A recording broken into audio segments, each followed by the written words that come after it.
Welcome to our மகா பெரியவா களஞ்சியம் சேனல். இன்னைக்கு நம்ம பார்க்க போகிறது தெய்வத்தின் குரல் 4ஆம் பாகம் 6ஆம் அத்தியாயம் போர் தீர்ந்து அமைதி காண. அதில் சத்கர்மா பலிக்காததேன்? அப்படியானால் சாஸ்திரம் பொய்யா? லோக சேமத்துக்காக என்று அது விதித்த ஸ்வதர்ம கர்மாக்களால் எப்படி அந்த பயன் ஏற்படாமல் போகலாம் என்று கேட்கலாம். அப்படி அர்த்தமில்லை. தனி மனுஷன் பண்ணுகிற தப்புக்களுக்கு அவன் அனுபவித்து கஷ்டப்படத்தான் வேண்டும் என்று இருக்கிற மாதிரியே சமூகம் பூராவும் தப்பு வழியில் போகிற போது அதுவும் சேமத்தை அடையாமல் கஷ்டத்தைத்தான் அடைய வேண்டுமென்று ஒவ்வொரு பீரியட்களில் ஏற்படுவதாக வைத்து கொள்ளலாம். அம்மாதிரி சமயங்களில் நாம் அதன் நல்லதற்காக பண்ணுவது பலிக்காத மாதிரி ஆகிறது. மாதிரிதான், பலிக்கவே இல்லை என்று சொல்ல முடியாது. சேமாபிவிருத்தி நம் கண்ணுக்கு முன்னே தெரியாத போது கூட ஜன சமூகத்தின் கூட்டு பாபம் நாம் செய்கிற சத்கர்மாக்களால் குறையத்தான் செய்யும். சொந்த வாழ்க்கை போலவே ஜன சமூகத்தின் வாழ்க்கையிலும் ஏற்கனவே பண்ணினதற்கு அனுபவித்தாகணும். அதை புதிசாக பண்ணுவதால் ஒன்று குறைத்து கொள்ளலாம் அல்லது பெருக்கிக் கொள்ளலாம் என்று இருக்கிறது என்பதை புரிந்து கொண்டால் சாஸ்திரம் பொய்யா, ஏன் பலன் கிடைக்கவில்லை என்ற கேள்வி வராது. நாம் செய்த பழைய பாபம் என்ன? ஜன சமூகம் முழுதும் சேர்ந்து பண்ணின பூர்வ பாபம் என்ன? தற்போது நாம் சாஸ்திரப்படி பண்ணும் சத்காரியங்களுக்கு புண்ணிய வேல்யூ என்ன? இது பழைய மூட்டையின் பாரத்தை எவ்வளவு குறைக்கிறது என்பதெல்லாம் எதுவும் தெரியாதபடியே ஈஸ்வரன் நம்மை வைத்திருக்கிறான். ஆனபடியால் பலன் என்று எதையோ எதிர்பார்த்து கொண்டு அது கிடைக்கவில்லையே என்பதில் ஆதங்கப்படாமல் நாம் பாட்டுக்கு இந்த கணக்கெல்லாம் ரகசியமாக பார்த்து எவன் தீர்த்து கொண்டிருக்கிறானோ அவன் தீர்க்கிற போது தீர்க்கட்டும். நாம் ஒன்றும் கேள்வி கேட்காமல் ஒன்றையும் எதிர்பார்க்காமல் நமக்கான காரியத்தை செய்து கொண்டு போவோம் என்று செய்து கொண்டே இருக்க வேண்டும். இப்படி பலனை முக்கியமாக நினைத்து செய்யாமல் இருக்கும் போதுதான் முழுக்க முழுக்க சாஸ்திரம் சொல்லும் தர்ம வழியிலேயே போக முடியும். பலனை பார்க்க ஆரம்பித்து விட்டோமானால் இப்படி தர்மமாக போய் பலன் அடைய முடியவில்லையா? சரி, அப்படியானால் வேறு குறுக்கு வழி, தப்பு வழி, அதர்ம வழியிலே போய்த்தான் அடைய பார்ப்போமே என்று தோன்றும். தர்ம வழியிலேயே செல்வதற்கு நிஷ்காமிய கர்மம் எனும் டிஸ்இன்ட்ரஸ்டட் ஆக்ஷன் தான் உதவும். ஹரஹர சங்கர, ஜெய ஜெயசங்கர. அடுத்து பய வாய்ப்பு குறைதல். கட்டவிழ்த்து விடுவதில் இதுவே ஆரம்பம். சற்று முன் சொன்ன மாதிரி இது மனசை ஓரளவுக்கு நல்லதில் போக பண்ணி பெரிய அளவுக்கு கெட்டதில் போகாமல் தடுக்கிறது. இதிலே நன்றாக பழகி பழகி சித்த சுத்தி ஏற்பட காரியமில்லாமல் தனியாக மனசை மட்டும் வைத்துக்கொண்டு தியானம் என்று செய்ய ஆரம்பிக்கும் போது அது சிதறி ஓடாமல் கட்டுப்பட்டு நிற்க ஆரம்பிக்கிறது. இப்படி கட்டுப்பட்டு அது ஈஸ்வரனிடம் எவ்வளவுக்கு எவ்வளவு நிற்கிறதோ அவ்வளவு சம்சார கட்டு அவிழ ஆரம்பிக்கிறது.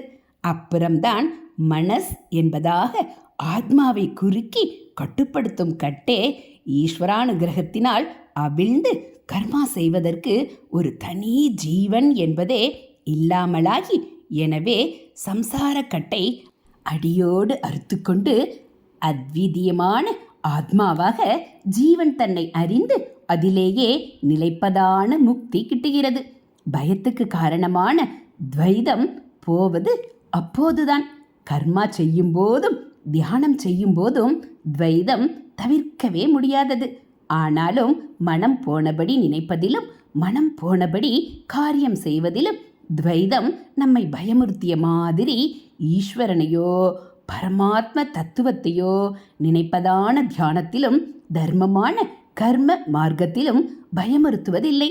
நாம் ஈஸ்வரனை நினைக்கிறோம், அல்லது ஈஸ்வரன் என்று ஒரு ரூபமாக இல்லாமல் பரமாத்ம தத்துவம் என்று அவனுடைய சாரத்தை நினைக்கிறோம் என்றால் அப்போது அந்த ஈஸ்வரன் அல்லது தத்துவம் நினைப்பவனுக்கு வேறான த்விதீய வஸ்துவாகத்தான் இருக்கிறது.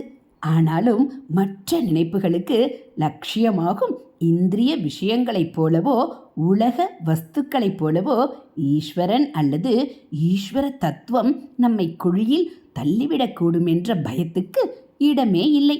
ஆனாலும் மனஸ் இந்த உத்தம நினைப்பிலே ஒருமுகமாக ஆகி அற்றே போய்விடுகிற வரை வேறே ஒரு விதத்தில் ஓரளவுக்கு பயம் இருக்கும்தான்.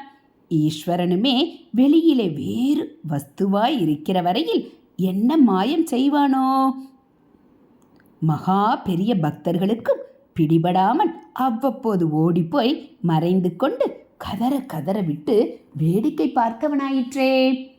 ஏதோ இப்போது கொஞ்சம் மனசுக்கு பிடிபட்ட மாதிரி இருந்தாலும் எப்போது நழுவி ஓடுவானோ? இந்த பாழு மனசும் என்னென்ன குப்பை தொட்டிகளுக்கு ஓடுமோ என்கிற பயம் இருக்கத்தான் செய்யும்.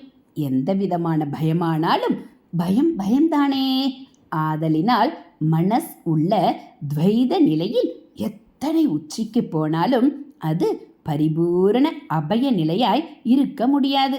ஆனாலும் மனசை இஷ்டப்படி விடும்போது அது ரொம்பவும் பயத்துக்கு ஹேதுவாக இருக்கிறார் போல இல்லாமல் பக்தி மார்க்கத்தில் போகும்போது பயம் என்பதற்கு ரொம்பவும் குறைவாகவே இடம் ஏற்படுகிறது. தர்ம கர்மாவும் இப்படித்தான். கட்டை அவிழ்க்க வேண்டிய அதுவே கட்டை போட்டுவிடப் போகிறதே என்று கூட சில சமயங்களில் பயப்பட வேண்டியதாகிறது. கர்மா என்று வரும்போது அது எத்தனை சத்கர்மாவாக இருந்தாலும் கூட எத்தனை வெளி வஸ்துக்களை மனுஷர்களை எதிர்பார்க்க வேண்டியிருக்கிறது. அவர்களை டீல் பண்ணுவதில் கோபம், எரிச்சல், ஏமாற்றம், ஏமாற்றுவது இரண்டும் தான் எத்தனையோ ஏற்பட இடம் இருக்கிறது. அப்போது கட்டு தளருமா என்று இருக்கிறது. ஆனாலும் பலனை எதிர்பார்ப்பதில்லை என்பதில் மட்டும் தீவிரமாயிருந்து விட்டால் நாம் சின்சியராக நம்மால் முடிந்த மட்டும் பிரயாசை பண்ணுகிறோம். அப்படியும் இந்த வெளி வஸ்துக்கள் சரியா இல்லையா? ஏதோ சொத்தை சொல்லைதான் கிடைக்கிறதா? மனுஷர்கள் சாதகமாக இல்லாமல் குந்தகம் பண்ணுகிறார்களா? எல்லாம் அப்படியே இருந்துவிட்டு போகட்டும். இருப்பதை கொண்டு நம்மால் என்ன பண்ண முடியுமோ பண்ணலாம் என்பதாக கோபம் முதலான தப்புணர்ச்சிகளுக்கு இடம் கொடுக்காமல் இருக்கலாம். எத்தனை சொன்னாலும் துவைதத்தை சேர்ந்ததேயான கர்மாவிலும் பக்தியிலும் பரிபூர்ண அபயநிலை கைகூடாது. ஆனாலும் சனத்துக்கு சனம் பயத்துக்கு இடம் கொடுப்பதாக இருக்கிற சம்சாரத்திலிருந்து அபய பதமான அத்வைதத்துக்கு போக வேண்டுமென்றால் அதற்கு கர்மாவும் பக்தியும் தான் ஆரம்ப சாதனங்கள். எப்போதும் பயம் என்கிற நம்முடைய நிகழ்கால நிலை. இவற்றிலே எப்போதாவது பயம் என்று ஆகிறது. அப்புறம் ஒருபோதும் பயமில்லை என்கிற நிலை. அந்த நிலை வர ஆரம்பத்தில் உதவி செய்வது ஸ்வதர்ம கர்மானுஷ்டானம்தான். அதனால்தான் கீதையிலே பகவான் ஸ்வதர்மத்தை பண்ணி அதிலேயே செத்தாலும் அதுவே ஸ்ரேயஸ், ஸ்ரேயஸ் பிரேயஸ் என்று 2 சொன்னேனே, நினைவிருக்கிறதொழியோ? பிறன் தர்மத்தை எடுத்துக்கொண்டாயோ அது பயத்தை தான் கொண்டுவிடும் என்பதாக பயம் என்ற வார்த்தையை போட்டார். பயம் என்றால் சம்சார பயம்தான். ஸ்வதர்மமே நிதனம் ஸ்ரேய, பிரதர்மோ பயவக என்றார். நிதனம் என்றால் சாவு. தன் தர்மத்தையே பண்ணிக்கொண்டு செத்தாலும் அதுவே ஸ்ரேயஸ்.